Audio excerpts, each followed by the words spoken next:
મહાદેવ, આજનો વિષય છે ગુરુદેવની મહાદશામાં ગુરુનું અંતર આવે ત્યારે રિઝલ્ટ કેવું આપે. તો આજે આપણે જોઈશું કે ગુરુદેવ જ્યારે પોતાની રાશિમાં હોય અથવા તો એમની ઉચ્ચ રાશિ કર્ક રાશિમાં હોય ત્યારે જાતકને માન મર્યાદામાં અને પોતાની ખ્યાતિમાં તો વધારો થતો જ હોય છે. ઉપલા અધિકારીઓથી પણ ફાયદો થતો હોય છે અને આ સમય દરમિયાન જાતકનું ભાગ્ય 16 કળાએ ખીલે છે અને તેનો આનંદ તથા ઉમંગ રહે છે અને ઘરમાં તથા કુટુંબમાં પણ સુખ અને આનંદના કારણે એક એવું વાતાવરણ સર્જાય છે કે જેની વર્ષોથી રાહ જોતા હોય.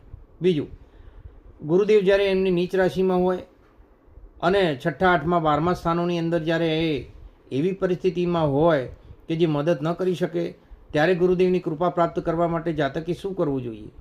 તો શિવાલયમાં ભોલેનાથનું શરણું લેવું જોઈએ, બ્રાહ્મણોના આશીર્વાદ લેવા જોઈએ અને ગાયની સેવા કરવાથી અને મહામૃત્યુંજયનું અનુષ્ઠાન કરાવવાથી આમાંથી બચી શકાતું હોય છે.